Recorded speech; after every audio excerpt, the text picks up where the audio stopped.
ইয়া যাল জালালি ওয়াল ইকরাম। এমন একটা আমল যে আপনার জীবনে কোনো বিপদ, কোনো মুসিবত, কোনো পেরেশানি, কোনো সমস্যা দেখা দিয়েছে, আপনি টেরও পাবেন না কত জায়গায় আল্লাহ অনুগ্রহ করেছেন, আল্লাহ বাঁচাই দিয়েছেন, একটুর জন্য শেষ হয়ে যান না, আল্লাহ তাআলা রক্ষা করছে, আপনি খবরও নাই, আল্লাহ তাআলা আপনার প্রতি বিশাল একটা দান করছে, আপনি লক্ষ্য করেন নাই। ওই ব্যক্তিকে আল্লাহ রাব্বুল আলামিন বিভিন্ন পেরেশানি থেকে সারপ্রাইজড হওয়ার মতো এমন এমন পথ বের করে দিবে যে সে চিন্তাও করে নাই। তার পেরেশানি থেকে মুক্তির পথ আল্লাহ তাআলা দেখায় দিবেন। আমাদের দুনিয়ার পেরেশানি দূর করবে, আখিরাতের পেরেশানি দূর করবে। দুনিয়ার পেরেশানি আমাদের বিপদ আপদ মুসিবত, এগুলো রিজিকের অনটন অভাব এগুলা, আর আখিরাতের পেরেশানি হলো আমাদের পাপ গুনাহ এগুলা। রুটি রুজি নাই, চাকরি নাই, ইনকাম নাই, ব্যবসা খারাপ যাচ্ছে, পেরেশানি হচ্ছে, কি হবে? এক নম্বর লাভ হলো আল্লাহ মাফ করে দিবেন গুনাহ। ইউরসিলিস সামা আলাইকুম মিদরারা, যাতে ফসল ভালো হয়, রিজিক ভালো হয়, সেই ব্যবস্থা আল্লাহ করবেন। ওয়ায়ুমদিদুকুম বিআমওয়ালিন ওয়া বানিন, ছেলে মেয়ে হয় না অথবা ভালো ছেলে মেয়ে নাই, আল্লাহ তাআলা নেক সন্তান দিয়ে তোমাকে শক্তিশালী করবেন, সম্পদ দিয়ে শক্তিশালী করবেন। ওয়াজআল লাকুম জান্নাতি ওয়াজআল লাকুম আনহারা, আল্লাহ তাআলা প্রসবন দিবেন, ফসল দিবেন, বরকত দিবেন রুজিতে। কিসের মাধ্যমে? এটা আমাদের বেশিরভাগ মানুষ জীবনে হয়তো শুনেনও নাই, অনেকে হয়তো শুনছেন, আমল করা হয় না। খুব সীমিত সংখ্যক আল্লাহর বান্দার আমলের তৌফিক হয়। সেটা হলো ইয়া যাল জালালি ওয়াল ইকরাম। এটা একটা জিকির, আল্লাহ তাআলাকে ডাকা, আহ্বান করা, এটাই জিকির। ইয়া যাল জালালি ওয়াল ইকরাম। নবী করিম সাল্লাল্লাহু আলাইহি সাল্লাম বলেছেন, আলিজু বিয়া যাল জালালি ওয়াল ইকরাম, তোমরা ইয়া যাল জালালি ওয়াল ইকরাম এটাকে আঁকড়ে ধরো, এটাকে নিয়মিত করো, বেশি বেশি করে বলতে থাকো এটাকে, সব সময় এটাকে মুদাওয়ামাতের সাথে কন্টিনিউয়াসলি এটা বলতে থাকো, ইয়া যাল জালালি ওয়াল ইকরাম।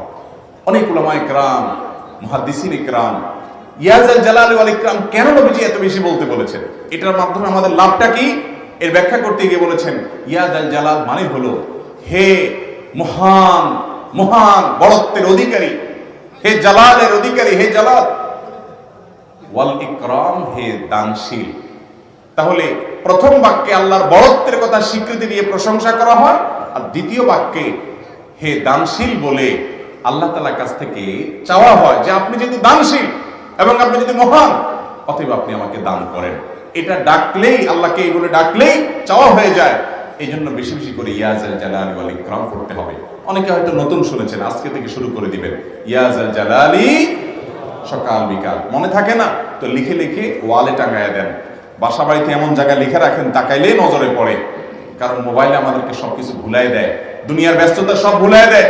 এই জন্য বেশি বেশি ইয়া যাল জালালি ওয়াল ইকরাম করব।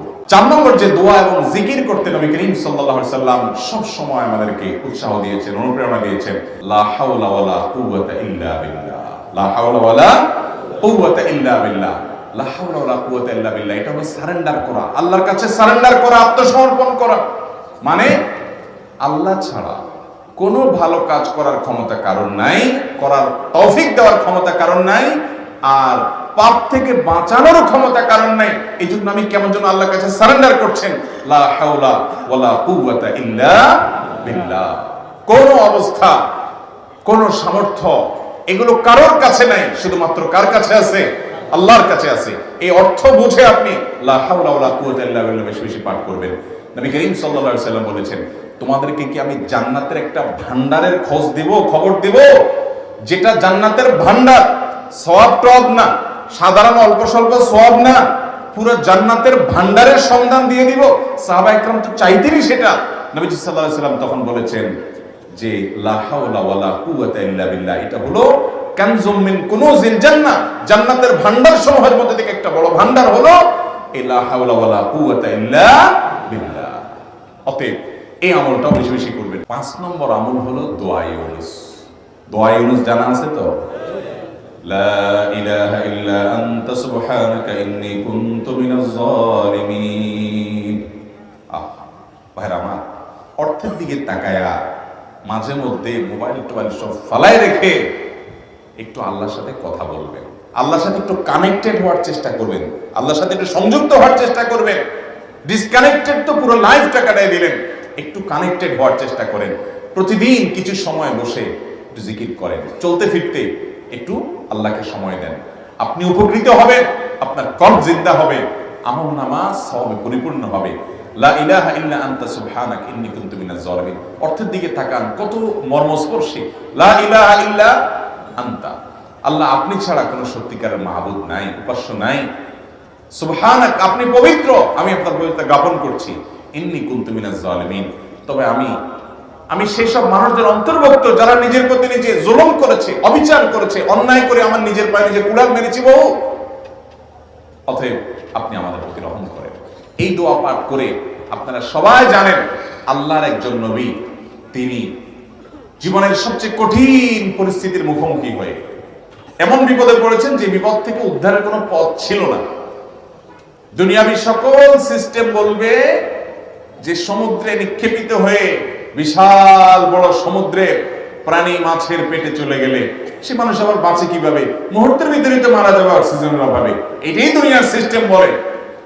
আল্লাহ তাআলা অলৌকিক ভাবে, লৌকিক সিস্টেমের ঊর্ধ্বে রেখে আল্লাহ তাআলা তাকে এই বাক্য পাঠ করার কারণে এর মাধ্যমে আল্লাহ তাকে মুক্তি দান করেছেন। এবং আল্লাহ তাআলা এই ঘটনা কোরআনে উল্লেখ করার পর একটা সুসংবাদ বলছেন আমাদের সবার জন্য, বিরাট বড় আনন্দের সংবাদ। আল্লাহ বলেছেন ওয়াকাযালিকা নুনজিল মুমিনিন, এই বাক্য পাঠ করার পর ইউনূস আলাইহিস সালামকে শুধু রক্ষা করেছেন আল্লাহ তাই নয়, আল্লাহ বলেছেন একইভাবে তাকে যেরকম রক্ষা করেছি, এই বাক্য যদি কেউ পড়ার মতো পড়ে, হক আদায় করে পড়ে, মনের গভীর থেকে পড়ে, মর্ম উপলব্ধি করে পড়ে, নিয়মিত পড়ে, ওয়াকাযালিকা নুনজিল মুমিনিন, ঈমানদারদেরকে আমি রক্ষা করে দেব। এই বাক্য ভাইরা আমার, আমরা বিপদ আপদে পড়লে হুজুরদের কাছে চলে যাই দোয়ার জন্য, অনেকে মাজারে চলে যায়, সেখানে মানত করে, টাকা পয়সা দেয় বিপদ উদ্ধার করার জন্য। কপাল পড়া জানে না ও কার গোলাম, ও আরশ আজিমের মালিকের গোলাম, তার সাথে ডাইরেক্ট কানেক্টেড হওয়ার সুযোগ আছে, শুধু ইউজ করলে হয়, সুইচ দিলেই হয়। কপাল পড়া জানে না, ডানে বামে গিয়ে নিজের আমল বরবাদ করে, ঈমান বরবাদ করে, তাওহীদ নষ্ট করে। ভাইরা আমার, তাহলে যে কোনো সমস্যা ফিল করি অথবা স্বাভাবিক অবস্থাতে দোয়া ইউনুস পাঠ করব। ভাইরা আমার, আল্লাহর দিকে ধাবিত হব তো ইনশাআল্লাহ। 6 নম্বর হলো সুবহানাল্লাহ, আলহামদুলিল্লাহ, লা ইলাহা ইল্লাল্লাহ, আল্লাহু আকবার। এই বাক্যগুলো দেখবেন ঘুরে ফিরে নবী করিম সাল্লাল্লাহু আলাইহি ওয়াসাল্লাম সারাদিন পড়তেন। 5 ওয়াক্ত নামাজের পরে 33 বার দেখবেন। আবার দেখবেন সকাল সন্ধ্যায় সুবহানাল্লাহি ওয়া বিহামদিহি 100 বার, সুবহানাল্লাহি ওয়া আলহামদুলিল্লাহ, আল্লাহু আকবার 100 বার। আবার এগুলো মাঝে মধ্যে 10 বার, রাতে শোয়ার সময় 33, 34 বার। বিভিন্ন সময় দেখবেন ঘুরে ফিরে এই সুবহানাল্লাহ, আলহামদুলিল্লাহ, লা ইলাহা ইল্লাল্লাহ, আল্লাহু আকবার, এগুলো একটা মিজানের পাল্লাকে পরিপূর্ণ করে দেয়। কোনটা আসমান এবং জমিনের মধ্যবর্তী জায়গায় সব দিয়ে পরিপূর্ণ করে দেয়। এত বেশি ফজিলতপূর্ণ জিকির। এইজন্য পুরো কোরআন হাদিসের দোয়া এবং জিকিরের নির্যাসের শেষ এবং 6 নম্বর হলো বেশি বেশি করে দিন রাত 24 ঘন্টা যখন সুযোগ পাবেন, যেখানে যেখানে হাদিসে যে সংখ্যা বলা আছে ওটাতে করবেনই, ওর বাইরেও